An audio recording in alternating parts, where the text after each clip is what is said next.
guys, welcome back to my channel. You're watching Glitter and Goth, and if you're new here, don't forget to hit the subscribe button below.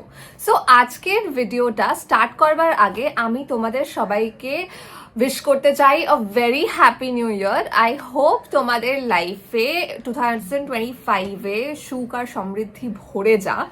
And আজকের ভিডিওটা একটু different actually.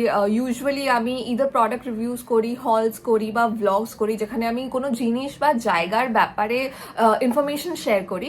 But আজকের ভিডিওটা একটু আলাদা, cause আমি নিজের ব্যাপারে শেয়ার করব অল্প বিস্তর, অ্যান্ড আমার নিজের 2025 নিউ ইয়ার রেজলিউশনগুলো শেয়ার করব।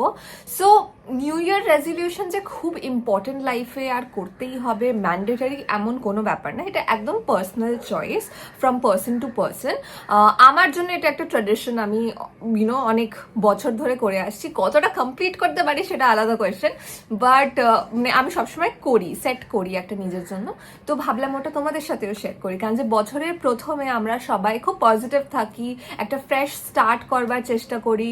So I think this is the best time to reflect on your past and see কি কি মিস্টেক্স হয়েছে আগের বছরে, আর কি কি মানে আমরা ইমপ্রুভ করতে চাই নিজেদের মধ্যে পরের বছরে, অ্যান্ড ওটাকেই করা। I think it's very important to reflect on yourself and set goals accordingly. তো আমি তো এই জন্যে করি, আর তোমরাও যদি চাও কোনো পজিটিভ চেঞ্জ নিজেদের মধ্যে আনবার জন্যে, দেন ডেফিনেটলি এই ভিডিওটা শেষ অবধি দেখো। সো আমার ফার্স্ট নিউ ইয়ার রেজলিউশন হচ্ছে আমি বছরের শেষ অবধি অ্যাট লিস্ট 12টা বই পড়বো।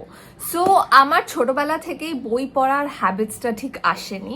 সো বড়বেলায় এসে আমি নিজেই চেষ্টা করছি যাতে নিজের মধ্যে ওই হ্যাবিটসগুলোকে তৈরি করতে পারি, কারণ বই পড়া is a very good habit and অনেক নলেজ গেইন করা যায় এই হ্যাবিটটা দিয়ে। আমি 2024-এ 3-4টে বই পড়েছি, but again I think that is also a very good start, because তার আগে তো মানে একটা বই খুব কষ্টে পড়তে পারতাম, কমপ্লিট করতে পারতাম, বিকজ খুব ডিস্ট্র্যাক্টেড হয়ে যাই তাড়াতাড়ি আমি। আর মানে ওই হয় না, তো হোল থিংকে লাইক ও বই পড়তে হবে ভেবেই আমার কেমন একটা যেন হয়ে যেত। তো এবার আমার অ্যাপ্রোচটা একটু ডিফারেন্ট। আমি মানে 12টা বই পড়বো, এটা তো একটা ব্রড উইশ লিস্ট আমার, কিন্তু আমি মানে বড় উইশ লিস্ট মানে বড় ব্রড যে আইডিয়াসগুলোকে আছে সেটাকেও ছোট ছোটোভাবে ব্রেকডাউন করেছি যাতে আমার সুবিধে হয়। সো আমার প্ল্যান হচ্ছে যে প্রত্যেক দিন অ্যাটলিস্ট 10টা পেজ পড়বো।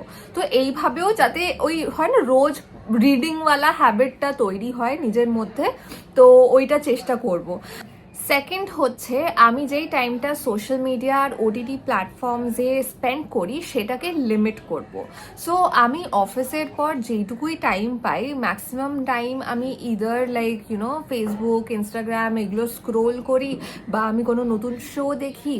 তো মানে আমি ওটাকে একটু লিমিট করতে চাইছি। তাই বলে এমন না যে আমি ফেসবুক করবো না, ইনস্টাগ্রাম করবো না, বা কোনো নতুন সিরিজ বা মুভিজ দেখবো না, একদমই ওটা বলছি না। কিন্তু আমি লিমিট করবো যে আমি দিনে অ্যাটলিস্ট 2 থেকে 3 ঘন্টা মেবি ম্যাক্সিমাম আমি রাখবো ফর সোশ্যাল মিডিয়া বা ওয়াচিং সিরিজ বা মুভিজ এরকম কিছু। আর সো দ্যাট আমি বাকি যে ফ্রি টাইমটা পাই সেই ফ্রি টাইমটাকে আমি অন্য কাজে ইউটিলাইজ করতে পারি, like reading a book or learning something new. তো ওইভাবে আমি আমার ফ্রি টাইমটাকে ডিভাইড করব। থার্ড হচ্ছে আমার বন্ধুদের পোস্টে কমেন্ট করা। সো ইন জেনারেল তো আমি আমার সোশ্যাল মিডিয়া কমই ইউজ করব, এটাই হচ্ছে প্ল্যান। বাট যেইটুকু টাইম আমি ইউজ করছি, I want to make it impactful, মানে utilise that time to do something good. তো আমি যদি খালি স্ক্রোলই করি, ওটা কোনো ফায়দা দিচ্ছে না কাউকে। তো ইনস্টেড যেইটুকু টাইম আমি সোশ্যাল মিডিয়া ইউজ করছি, I would rather comment on somebody's post and একটা এঙ্গেজমেন্ট ক্রিয়েট করবো, সো দ্যাট মানে আমারও এঙ্গেজমেন্ট বাড়ুক আর আমার বন্ধুদেরও এঙ্গেজমেন্ট বাড়ুক, which is going to B beneficial for everyone আমার মনে হয়। অ্যান্ড অলসো আমাদের ডিজিটাল লাইফে কেউ যদি আমাদের পিকচারে কমেন্ট করে দেয় কিছু, বা কিছু একটা ভালো বলে, কার না খুশি হয়, মানে কার না ভালো লাগে। তো আই ফিল এইটা করলে I will also be able to spread happiness. Fourth হবে একটা পুরনো স্কিলকেই ইমপ্রুভ করা। না, প্রত্যেক বছরই আমরা প্ল্যান করি কি একটা নতুন স্কিল শিখবো, কিন্তু সেটা একটা টাইমের পর গিয়ে আর ইউটিলাইজ করি না, মানে আমাদের ডে টু ডে লাইফে ওটাকে ইনকর্পোরেট করতে পারি না, আর পরের বছর আবার একটা নতুন স্কিল শিখে নিই। তো এইভাবে নতুন স্কিল তো জমতে থাকে, মানে আর তারপরে পুরনো হয়ে যায় আর কিছুই প্রপারলি ইউটিলাইজ করা হয় না। সো আমার প্ল্যান হচ্ছে যে এবছর আমি একটা পুরনো স্কিলকেই মানে ইমপ্রুভ করব, যেটা আমি অনেক আগে শিখেছিলাম বাট আমি আমার ডে টু ডে লাইফে ইউজ করতে পারি না, সেটাকেই পলিশ করব ভালো করে যাতে আমি ওটাকে ইউজ করতে পারি। Which can be anything actually, like painting করা, বেকিং করা, বা এমব্রয়ডারি করা, বা কোনো রকমের হ্যান্ডিক্রাফটস বানানো, can be anything to be honest. Next হচ্ছে রেগুলারলি এক্সারসাইজ করা। নাও আমাদের ম্যাক্সিমাম লোকেদেরই হচ্ছে ডেস্ক জব, অ্যান্ড তার উপর কিছুদের আমার মতো ওয়ার্ক ফ্রম হোম, যেটা শুনে মনে হয় যে অজস্র টাইম আছে, বাট তা কিন্তু অ্যাকচুয়ালি নয়। আর তার উপরে যদি অন্য টাইম জোনে কাজ করো তাহলে তো স্লিপ সাইকেল, ফুড সাইকেল সব চেঞ্জ হয়ে যায়। সো আমাদের জন্য টাইম বার করে এক্সারসাইজ করাটা খুবই ইম্পর্টেন্ট নিজের হেলথের জন্য, বিকজ এটা খুবই এফেক্ট করে যত বয়স বাড়তে থাকে। তো আমার তো খুবই ইচ্ছা যে কোনো না কোনো ফিজিক্যাল অ্যাক্টিভিটিতে মানে জয়েন করব আর কন্টিনিউ করব, সেটা মানে নিজের ফ্লেক্সিবিলিটিটাকে প্রপার মেনটেন রাখবার জন্যে। আর আমি যখন বলছি এক্সারসাইজ করা, আই ডোন্ট মিন কি জিম জয়েন করবো বা ওয়েটস তুলবো গিয়ে। ইটস মোর লাইক মানে যে কোনো একটা physical activity, like can be walking, dancing, swimming, yoga, anything. আমার personal preference is dancing and walking, like এই দুটো জিনিস আমি ছোটবেলা থেকে অনেক বেশি করে এসেছি, তো এর দিকেই আমি একটু বেশি কমফোর্টেবল। বাট মেবি সামারটা স্টার্ট হলে আমি সুইমিংও জয়েন করবো যদি time pi. So let's see কি হয় এটাতে। নেক্সট হচ্ছে হেলদি খাওয়া, that is less carbs and sugar.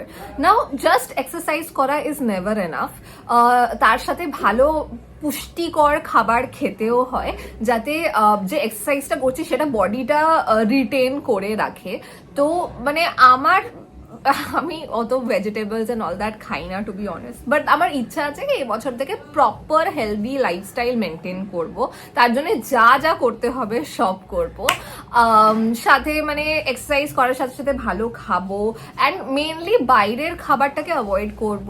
Rich unhealthy খাবার, যেটা পিৎজা হতে পারে, বার্গার হতে পারে, এগুলো কমাবো। আর তার সাথে আমার খুব বাজে হ্যাবিট আছে, সেটা হচ্ছে মাঝরাতে উঠে চিপস খাওয়া, তারপরে আইসক্রিম খাওয়া, চকলেটস খাওয়া, আনহেলদি যেই খাবারগুলো, মিডনাইট স্ন্যাকিংটা কমপ্লিটলি বন্ধ করে দেবো। মানে মাঝরাতে উঠে কিচ্ছু খাবো না আর, মানে এই একটা টাইমিং মেনটেন করব যে মানে সকাল ধরে নাও 9টায় উঠে খেলাম করে, রাত্রির 9টার মধ্যে ডিনার কমপ্লিট করে দেবো, আর তারপরে কোনো খাবার খাবো না। তো ওই একটা টাইম টেবিল রুটিনটাকে আমি মেনটেন করবার চেষ্টা করবো।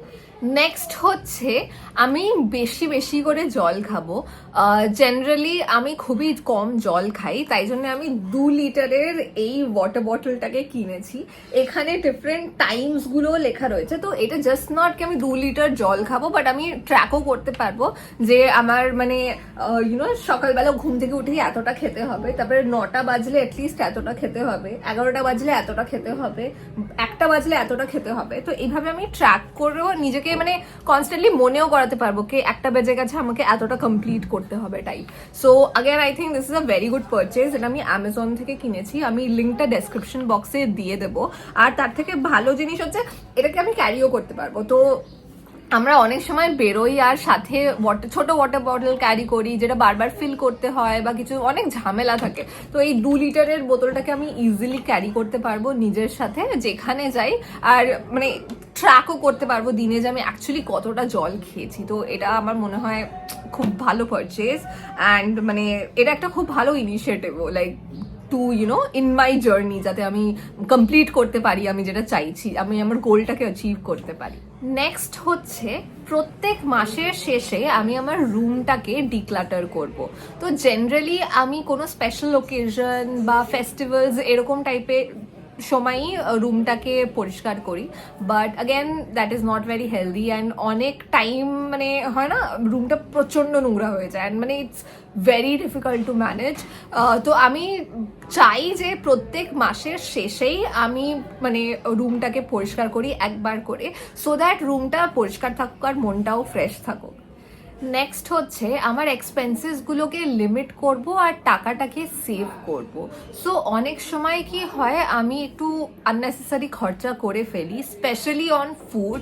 তো আমি প্রচণ্ড জোম্যাটো আর সুইগি থেকে অর্ডার করি, চিপস খাই, বাইরের খাবার খাই, আর ওতে আমার অনেক টাকা ওয়েস্ট হয়ে যায়। তো আমি চেষ্টা করব যে আমি এরকম মানে র্যান্ডম ইম্পালসিভ পারচেজেস না করি, বাইরে থেকে অর্ডার করাটা একটু কমিয়ে দিই, বা কোনো গ্যাজেট কিনে নিলাম বা কিছু ওরকম যাতে এক্সপেন্সিভ কিছু না কিনি। আর চেষ্টা করবো রেসপন্সিবলি খরচা করে ওই টাকাটাকে কোনো ভালো জায়গায় ইনভেস্ট করতে, যাতে ওটা আরো মাল্টিপ্লাইড হয়ে আমার কাছে আসে, যাতে পরে আবার খরচা করি, ইন শর্ট। ফাইনালি আমার লাস্ট নিউ ইয়ার্স রেজলিউশন হচ্ছে আমি সারা বছর ধরে ছোট্ট ছোট্ট ট্রিপস নিতে থাকবো, because at the end of the day আমার সবার থেকে বেশি ভাল লাগে যখন আমি ট্রাভেল করি।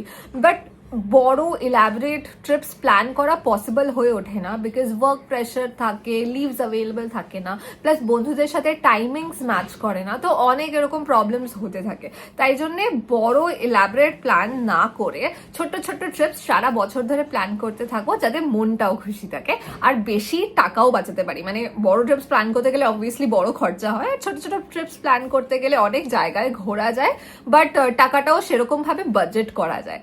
তো দুদিকের ফায়দা বেসিক্যালি। নাও অবভিয়াসলি জানুয়ারি থেকেই নিউ ইয়ার্স রেজলিউশন প্ল্যান করা অ্যান্ড এক্সিকিউট করাটা একটু ডিফিকাল্ট হতে পারে অ্যান্ড রেজাল্টও না আসতে পারে মানে ইনস্ট্যান্টলি।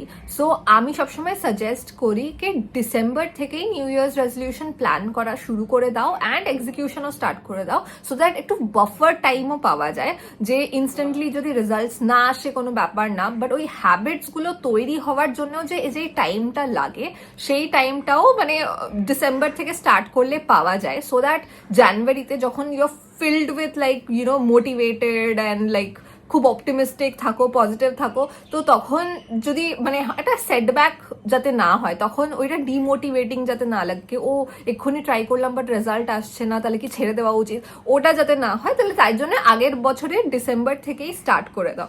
তখন তোমার যদি প্রবলেমও হয় তখন তো আগের বছরের প্রবলেম, ওটা নেক্সট ইয়ারের জন্য you are more prepared. So I তো সবসময় সাজেস্ট দ্যাট অনলি। সো এই ছিল আমার new year's resolution. I hope তোমাদের আমার আজকের ভিডিওটা ভালো লেগেছে। তোমরা যদি চাও আমি একটা মিড ইয়ার রিভিউ টাইপের ভিডিও বানাই, দেন আমাকে কমেন্টসে জানিও, আমি ডেফিনেটলি তোমাদেরকেও একটা আপডেট দেবো অন মাই প্রগ্রেস।